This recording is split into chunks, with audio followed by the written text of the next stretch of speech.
Que la gracia de Dios sea con cada uno de ustedes para edificación y salvación. Qué bueno poderme reencontrar con ustedes por medio de estas transmisiones que de seguro nos bendicen.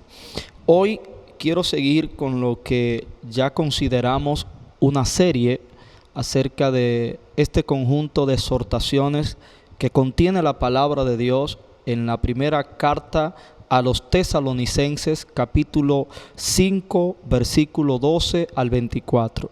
En el primer grupo de exhortaciones que compartimos, estuvimos mirando acerca de la convivencia entre el liderazgo y el resto de la congregación de la iglesia.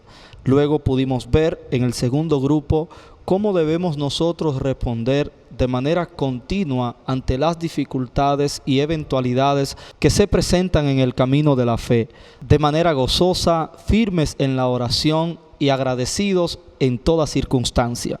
Pero hoy vamos a hablar sobre 3 exhortaciones referentes al Espíritu Santo, las profecías y cómo nosotros debemos actuar ante los asuntos eternos y espirituales. Dice el verso 19, 20 y 21, no apaguéis al Espíritu, no menospreciéis las profecías, examinadlo todo y retened lo bueno.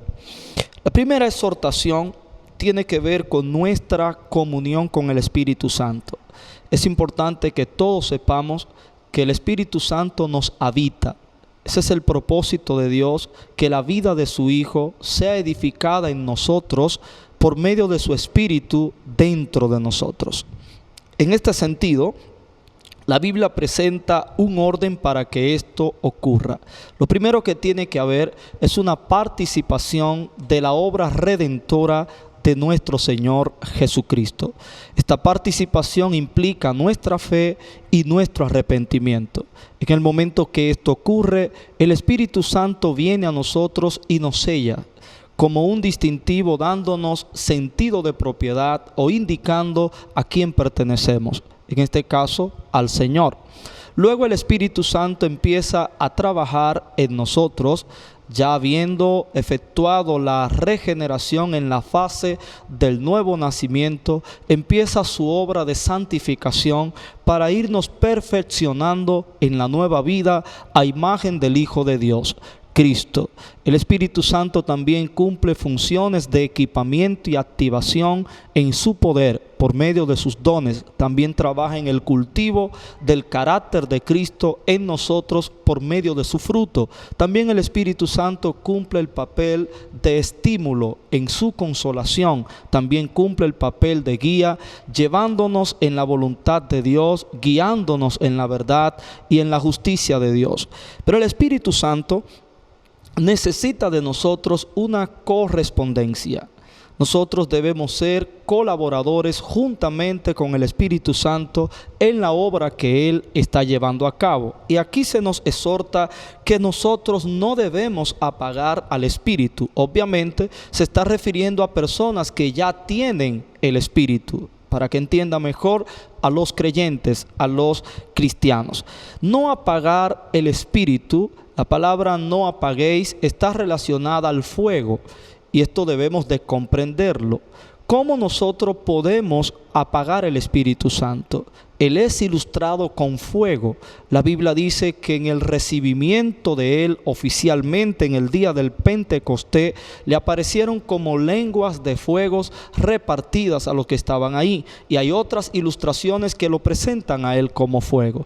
No apaguéis el Espíritu indica que nosotros debemos asumir una responsabilidad en el lado nuestro de la comunión y la relación con el Espíritu. Para comprender esto un poquito mejor, permítame citar Efesios capítulo 4, versículo 29 al 31. Pero específicamente el versículo 30 nos dice: y no contristéis al Espíritu Santo de Dios, con el cual fuisteis sellados para el día de la redención. Cuando habla de no apagar y no contristar, tiene que ver con que en nosotros está la posibilidad de ofender al Espíritu. La palabra contristar tiene que ver con ofender, tiene que ver con causar un disgusto, tiene que ver con ignorar. Pero cuando miramos el versículo anterior y el posterior a este 40, nos habla a nosotros de contaminación pecaminosa por medio de nuestras prácticas. Quiere decir que si nosotros llevamos una vida contraria a la vida de Cristo, que ahora nos habita por medio de su Espíritu, estaremos interrumpiendo al Espíritu. Es exactamente así como nosotros apagamos al Espíritu. Apagar el Espíritu tiene que ver con ponerle resistencia a su instrucción. El Espíritu Santo trabaja en nosotros y por medio de nosotros. En otras ocasiones he enseñado que la mayoría oramos, ayunamos y tenemos fe para que el Espíritu haga algo a través de nosotros. Nos encanta que Él nos use cuando predicamos, cuando oramos, que haga señales por medio de nosotros. Pero sepa bien, antes del Espíritu hacer algo por medio de ti, quiere hacer algo en ti. Él quiere trabajar tu vida de manera personal, porque luego de Él trabajarte, tú serás un referente de aquello que Él utilizará en otros. ¿Te imaginas por un momento que el Espíritu te use para ministrar a otros y tu vida sea incoherente con lo que el Espíritu está haciendo? Tú serías el principal tropiezo a los demás para que ellos no crean en lo que tú profesas de parte del Espíritu Santo. Muchos de nosotros presentamos estancamientos. Muchos de nosotros presentamos descuidos en el progreso de la nueva vida. Usted tiene que ver la fe no solo como una dinámica ritual, como una dinámica ceremonial, litúrgica, que se limita a lo que es la vida congregacional. Bueno, yo cumplo con orar antes de acostarme, oro al levantarme, leo la Biblia una vez por día, ayuno un día a la semana, me congrego 3 veces a la semana, saco el 10% de lo que yo gano, yo salgo a predicar, yo hago esto, yo hago aquello. La vida cristiana no se limita a cumplimientos de deberes. La vida cristiana es una vida. Esto implica que yo tengo que crecer. Esto comienza con un nuevo nacimiento, pero yo debo ir creciendo y debo llegar a una plenitud. La Biblia habla a la estatura del varón perfecto, a la plenitud de nuestro Señor Jesucristo. Por esta razón, muchos cristianos, a pesar de haber entrado al camino, están estancados en el camino. Otros se han perdido en el camino. Dios quiere trabajar en ti. Muchos de nosotros somos cerrados a la hora de que se trabaje lo nuestro, a la hora de exponer nuestras debilidades, a la hora de ser confrontados. Y no solamente cuando Dios trata de manera directa con nosotros, sino también cuando usa intermediarios. Es mayormente cuando se presenta la resistencia. Yo como pastor puedo decirle, lo que menos le gusta, lo que menos le interesa a muchos cristianos es que uno trabaje en sus deformaciones, es que uno trabaje en esas áreas que necesitan desarrollarse en la vida de Cristo. Muchos cristianos quieren que el pastor y que el liderazgo solamente los consienta, les supervise el cumplimiento de sus deberes, que se estén congregando, que estén diezmando, y no solo la membresía. También muchos pastores pastorean desde esa posición que para mí es incorrecta. Pastorear no es solamente supervisar que la gente cumpla los requisitos y los deberes de una vida cristiana en el contexto de nuestras congregaciones o concilios. Esto va más allá. Esto implica que cada pastor sea un colaborador en la vida que Dios está edificando en cada creyente por medio al Espíritu que está dentro de ellos. Quiere decir que cuando tú resistes o evades a un medio que el Espíritu está utilizando a una persona, estás resistiendo el Espíritu, y en ese sentido apagamos el Espíritu. Cuando apagamos el Espíritu, nuestra vida espiritual empieza a secarse, nuestra vida espiritual se apaga. Podremos fingir una devoción, podremos fingir la fe, Pero esa influencia, esa esencia que debe emanar de aquel que goza de una correcta comunión con el Espíritu no será notoria. Seremos cristianos secos, seremos cristianos fríos, seremos cristianos apagados, y esa no es la voluntad de Dios. La voluntad de Dios es que su presencia arda en nosotros y que ese fuego sea una influencia que testifique a aquellos que no le conocen la presencia de Él en nuestras vidas. Esto también tiene que ver con la efectividad en las cosas espirituales. Si el Espíritu Santo se ha apagado en tu vida, tú no serás efectivo en los asuntos espirituales. Los dones del Espíritu no fluirán con el impacto y en la proporción que deberían en tu vida. Por tanto, creo que esta exhortación es muy atinada con el tiempo que estamos viviendo como iglesia. Un tiempo donde llueven los entretenimientos, las distracciones, donde es fácil alejarse de una vida profunda de oración, donde es fácil alejarse de un correcto estudio de las Escrituras y que sobre todo concluye en una aplicación personal. Es fácil apartarse de lo que es la intimidad, esos tiempos de separación, de retiro, de ayuno, en el cual podemos renovarnos. Hoy en día se está llevando en una gran mayoría una vida cristiana muy simple, muy de orilla.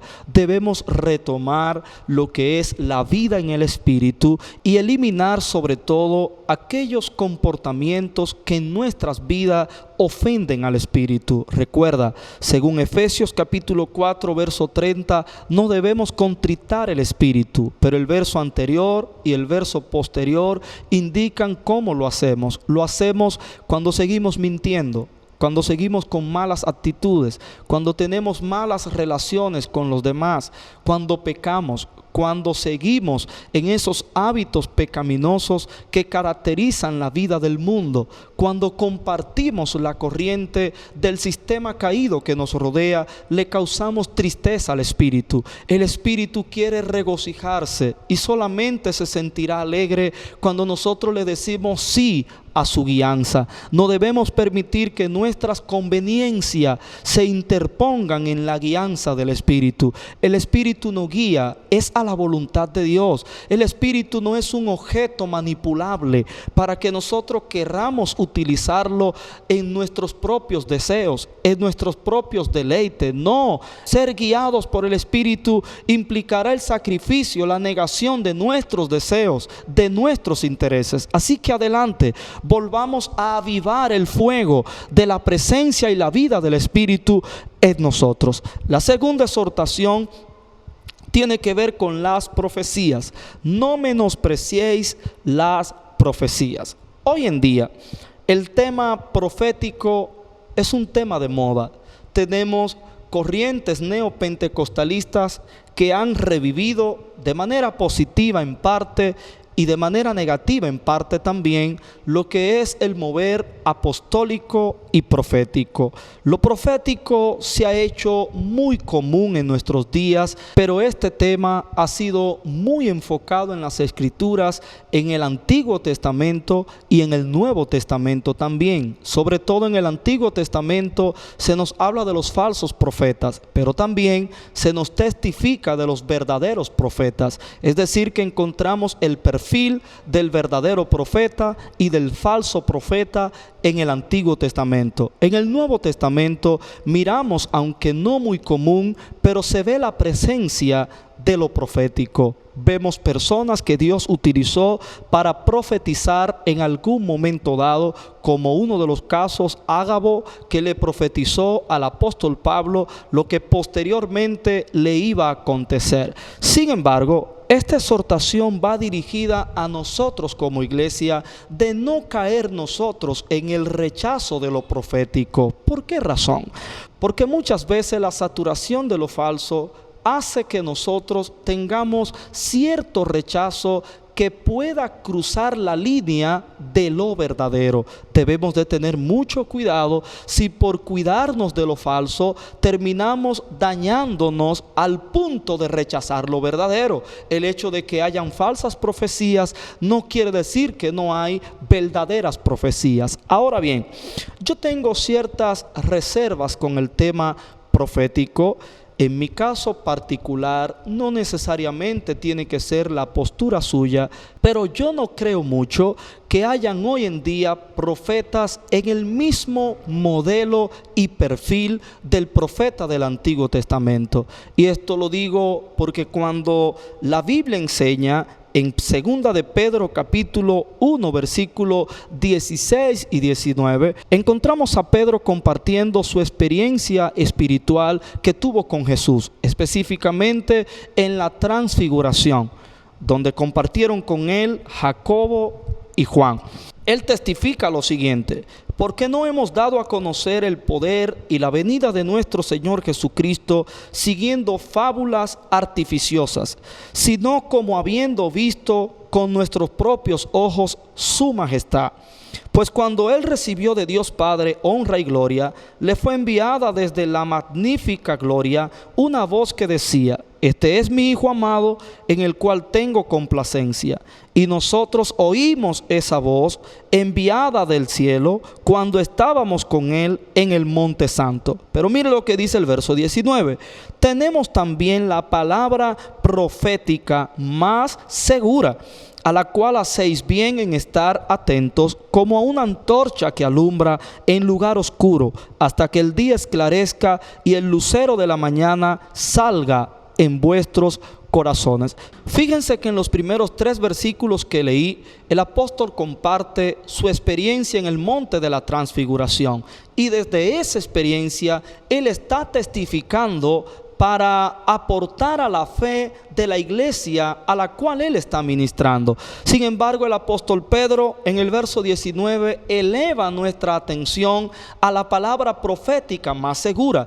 Él no está descartando la experiencia personal, pero está poniendo en un rango de mayor relevancia el testimonio profético contenido en lo ya escrito, la palabra de Dios, la Biblia. Por eso hace alusión a ella como la figura de una antorcha que alumbra en lugar oscuro. Y esta figura indica el rol de guiarnos a la verdad que tiene la palabra profética, que es la Biblia. Esto hace una connotación con el Salmo 119, versículo 105. Lámpara es a mis pies tu palabra y lumbrera a mi camino. Tenemos que tener mucho cuidado con poner nuestras experiencias personales por encima del contenido sagrado de las Escrituras. Ha sido el problema de muchos ministros, de muchos pastores, de muchos predicadores y llamados profetas que tienen experiencias personales, pero que cuando la analizamos no tienen consonancia o coherencia con el texto sagrado. Ningún sueño, ninguna profecía, ninguna predicación, ninguna canción, ninguna oración que no sea coherente, que no esté atinada al contenido de las sagradas escrituras, debe ser aceptada por el pueblo de Dios como de parte del Señor. Esta es la razón que ha llevado a muchos a rechazar lo profético. Yo más bien entiendo que hay un don profético y que hay un ambiente profético, que el Espíritu Santo puede utilizar a una persona una y cuantas veces en lo que es lo profético, pero lo profético siempre debe ir de la mano con lo que es la palabra de Dios. En este sentido, quiero compartir algo con ustedes que se encuentra en Lucas capítulo 16, verso 27 y 31. Examinemos estos versículos. Entonces le dijo: te ruego pues, Padre, que le envíes a la casa de mi padre, porque tengo 5 hermanos, para que les testifique, a fin de que no vengan ellos también a este lugar de tormento. Y Abraham le dijo: a Moisés y a los profetas tienen, óiganlos. Él entonces dijo: no, padre Abraham, pero si alguno fuere a ellos de entre los muertos, se arrepentirán. Mas Abraham le dijo: si no oyen a Moisés y a los profetas, tampoco serán persuadidos, aunque alguno se levantare de los muertos. Impresionante. Aquí miramos el diálogo del rico y de Abraham. El rico está apelando al servicio de Lázaro, lo está poniendo en calidad de siervo. que Abraham lo envíe y que él vaya y cuente la experiencia espiritual que él ha tenido en el seno de Abraham y mirando al rico en su tormento. El rico está apelando a que su familia se arrepienta por la influencia de una experiencia personal que Lázaro ha tenido. ¿Te imaginas? Un muerto vivo, alguien que está testificando la experiencia personal que tuvo. Sin embargo, ¿qué hace Abraham? Miremos el texto sagrado. Abraham dirige la atención del rico a un principio innegociable. La fe y el arrepentimiento no vienen por un sueño, vienen por la palabra de Dios que ya está escrita. Por eso la predicación del evangelio debe limitarse a la palabra de verdad. No debemos estar predicando interpretaciones personales. No debemos estar predicando nuestras fábulas, nuestra subjetividad, nuestras ideas, nuestras creencias personales. La palabra de Dios es un recurso suficiente para producir fe y arrepentimiento en el hombre pecador. Fíjense entonces que Abraham le dice: a Moisés y los profetas tienen. Fíjense que Abraham les dice: a Moisés y los profetas tienen. Óiganlos. Él no se está refiriendo a la persona de Moisés o a la persona de los profetas, pues ellos no convivían en el mismo tiempo todos a la misma vez. Más bien se está refiriendo a los escritos de Moisés o atribuidos a Moisés y a los escritos de los profetas. Llámese la Torá, el Pentateuco y los libros proféticos. A eso él se está refiriendo. Está señalando el texto sagrado. En otras palabras, las escrituras ustedes tienen. Óiganlas. Pero ¿cuál es la respuesta del verso 30 en boca del rico? La primera palabra es no y tiene una coma. Hay una ley gramatical. El no es su respuesta a lo que Abraham le está indicando. Él le dice no a las escrituras e insiste en la experiencia espiritual de Lázaro como un acondicionante para el arrepentimiento de su familia. Pero Abraham termina reiterándole: si no oyen a Moisés y a los profetas, tampoco serán persuadidos por una experiencia personal o por uno que se levante de entre los muertos. Quiere decir que lo que la palabra de Dios no cambia, tus sueños jamás lo cambiarán. Lo que la palabra de Dios no reforma, lo que la palabra de Dios no transforma, ninguna doctrina de hombre, ningún mandamiento de hombre, ninguna habilidad de oratoria elocuente, ningún chiste, ningún contenido desacertado de la palabra de Dios podrá cambiar. Esto quiere decir, hermanos, que debemos de tener cuidado con lo profético. No debemos rechazarlo, pero también debemos saber discernir lo genuino de lo profético de entre lo falso. Escuche 3 principios que nos van a ayudar a juzgar bíblicamente las profecías. La palabra del Señor dice en 1 de Corintios capítulo 14 versículo 3: pero el que profetiza habla a los hombres. Aquí va. Primero, para edificación. Segundo, para exhortación. Y tercero, para consolación. Si una profecía no cumple con estos 3 objetivos, estamos frente a una profecía falsa. La profecía, en primer lugar, debe cumplir con la tarea de la edificación. La edificación tiene que ver con el proceso de construcción del edificio de la iglesia, cuyo arquitecto, cuyo diseño es Cristo Jesús, pero a la vez es el fundamento. Si lo que estamos profetizando no va acorde con el propósito eterno de Dios de que la imagen de su Hijo sea engendrada, sea perfeccionada y manifestada en nosotros, simplemente es una falsa profecía. La edificación es una gestión colaboradora en la labor de la edificación de la iglesia, cuyo fundamento es Cristo. La profecía profecía no debe ser usada como un método manipulador, que es lo que muchas veces pasa. Gente utiliza lo profético para llevar a la gente a sus propios caminos y convertirlo en maquinaria o instrumentos para construir sus propios sueños. La profecía debe llevarnos a Cristo. Ese debe ser el destino profético. Lo fue en el Antiguo Testamento y lo es en el Nuevo Testamento y en la vida actual de la iglesia. En segundo lugar, lo profético debe cumplir con un objetivo de exhortación. La exhortación tiene que ver con el proceso disciplinario, formativo, correctivo que nos lleva al estándar de Dios. Si lo profético no corrige, si lo profético no forma, si solamente es utilizado para endulzar las emociones de la gente, para emocionar a la gente, para llevar un positivismo a la gente, y una vez que estén embrujados o encantados, entonces tenerlos como una presa para llevarlos a nuestras malas intenciones, estamos dañando en vez de profetizando. Tercero, lo profético tiene que cumplir con un objetivo de consolación. Y en este sentido no estoy hablando de andar dando lástima y pena a los hermanos. Consolación en el sentido de que muchas veces la iglesia se desorienta en los tiempos. Por ejemplo, estamos frente a una pandemia que está golpeándonos como humanidad. Muchos creyentes han menguado en la fe. Muchos creyentes están confundidos. Pero lo profético debe de consolarnos desde las promesas que nosotros tenemos en Dios. Lo profético debe estimularnos a seguir creyendo en esas promesas que como herederos nos pertenecen. Ahora vamos a la tercera y última exhortación de los 3 versos que estamos estudiando. Examinadlo todo y retened lo bueno. Para cerrar este conjunto de exhortaciones, muchos creyentes, al no leer, sino secundar lo que otros dicen de lo que dice la Biblia, han cambiado la palabra examinadlo por escucharlo. No dice escucharlo todo.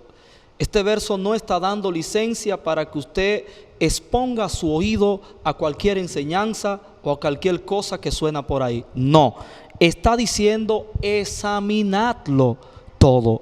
Está hablando de que nosotros debemos analizar todo lo que llega a nuestros oídos, todo aquello que se cruza en nuestro camino en el orden de las enseñanzas, pero también puede ser aplicable al ámbito social, cultural, al cual estamos expuestos como entes sociales. Pero aquí dice, examinadlo todo y como resultado retened lo bueno. Examinarlo todo implicará capacidad, conocimiento y madurez en aquel que está examinando. Nadie puede analizar algo de manera profunda, considerar el orden de valores contenido en el objeto de examen si no tiene cierta capacidad. Un inexperto o un ingenuo no sabe discernir, no sabe tampoco evaluar o examinar algún asunto. La palabra del Señor nos enseña específicamente en Hebreos capítulo 5, versículo 13 al 14, y todo aquel que participa de la leche es inexperto en la palabra de justicia porque es niño, pero el alimento sólido es para los que han alcanzado madurez, para los que por el uso tienen los sentidos ejercitados en el discernimiento del bien y del mal. Fíjense que aquí la palabra del Señor nos está dando una categoría de edades en la vida cristiana. Está hablando de niños y está hablando de adultos. Aquí no indica que ser niños en la fe es un pecado, pero le da una correspondencia a esa edad de la fe. Lo que quiere decir es que el que es un niño, el que todavía no ha crecido, profundizado en los asuntos del reino de Dios, es una persona inexperta, no tiene experiencia. Imagínate por un momento que vas a un consultorio donde alguien que va a tratarte la vista y de repente hay que operarte y este doctor está frente a ti y te dice lo siguiente: le doy gracias por usted confiar en mí, Le confieso que usted es mi primer paciente a operar en toda mi vida. Nunca había operado a alguien de la vista, pero hoy me siento contento que lo haré con usted. ¿Te imaginas tú la emoción que se apoderaría de ti? No estoy descartando, pues todo médico tiene que empezar para luego crecer. Imagínate también que vayamos de viaje y que de repente yo te invite a montarte en mi vehículo y te diga, ven, yo te voy a llevar. Nunca le había puesto la mano a un volante, pero yo tengo la fe de que yo te voy a llevar los 100 kilómetros de tu viaje. ¿Cómo lo harías? ¿Crees tú que confiarías en mí? No, no quiere decir eso que yo soy malo, pero sí quiere decir que soy inexperto en el manejo. Asimismo hay gente que son inexpertas en la fe, porque su etapa no le ha permitido progresar a la adultez. En este sentido, dice aquí que los que han alcanzado madurez por el uso de la palabra. La madurez espiritual no se logra por pasar tiempo en el evangelio. La madurez espiritual se logra en una vida que se ejercita en el estudio y la práctica de la palabra de Dios. Dice que esos que tienen esa edad de fe, entonces tienen la capacidad para discernir el bien y el mal. Quiere decir que saben diferenciar lo que es bueno y lo que es malo, cuando una enseñanza es verdadera y cuando es falsa. Esos pueden examinarlo todo.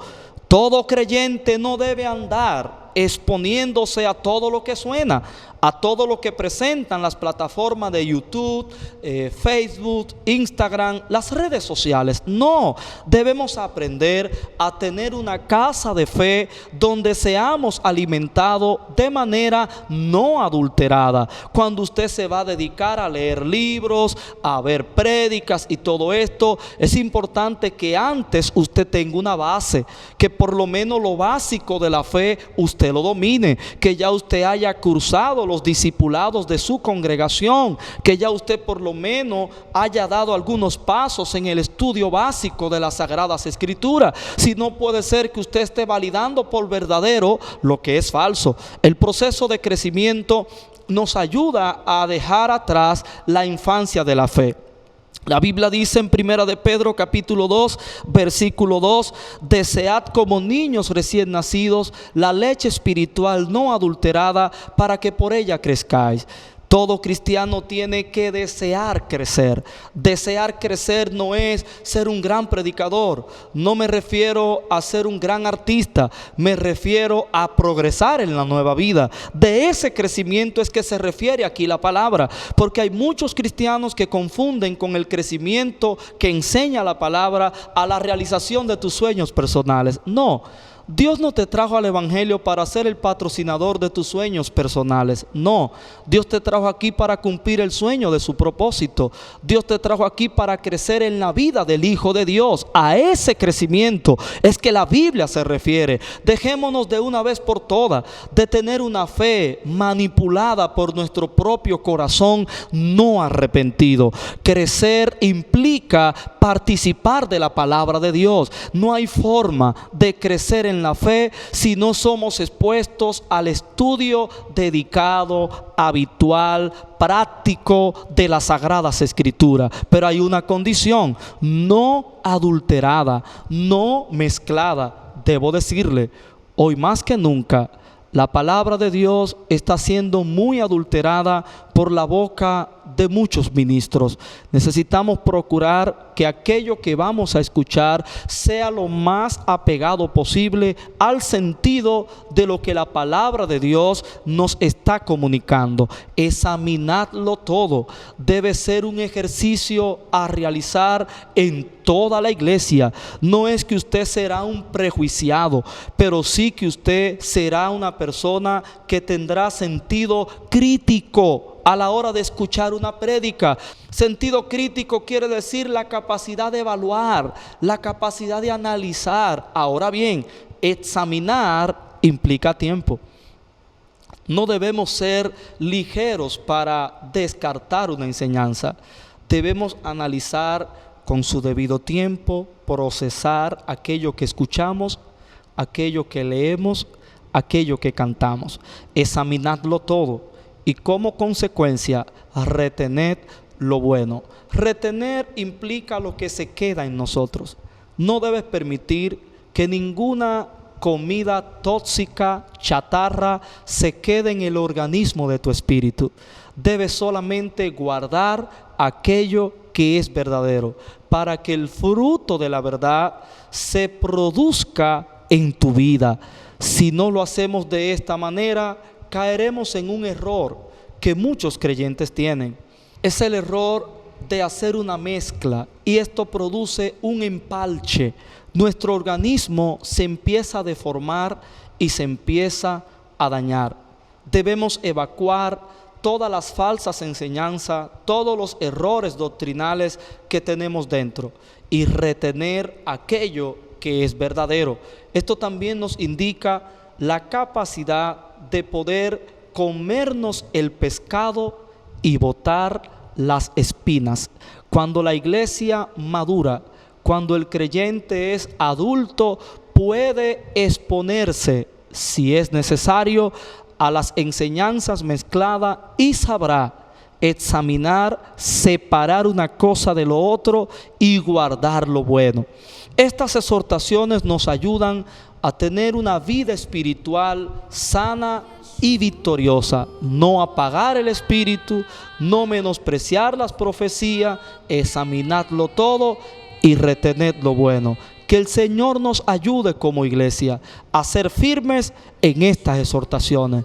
Dios es tu bendición.